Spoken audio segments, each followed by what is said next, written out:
মার্কিন president Donald ট্রাম্পের নতুন নীতিতে ভারতের উপর 25% শুল্ক আরোপ এবং কড়া ভাষায় সমালোচনা রীতিমতো বিস্ময় ও ক্ষোভের জন্ম দিয়েছে নয়াদিল্লিতে।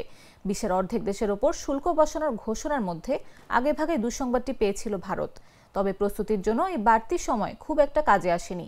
বিশ্লেষকরা বলছেন, এশিয়ার মধ্যে অন্যতম উচ্চহারের শুল্ক আরোপ ছাড়াও ট্রাম্প প্রশাসনের ভাষা ছিল ভারত বিরোধী এবং অপমানজনক। ভারতকে বলা হয়েছে একটি মৃত অর্থনীতি।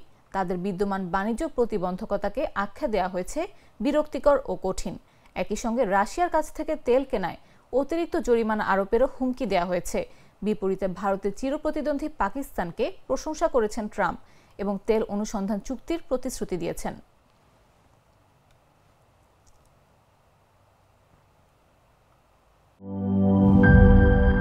সবুজের দেশে নতুন রঙের বেশে ঘরে বাহিরে সাজানো বলকে রেইনবো রেইনবো রেইনবো পেইন্টস রে সাশ্রয়ী দামে দেয়াল রাঙায় রেইনবো সবার রং সবার ঘরে ঘরে rainbow Paints, the color of joy.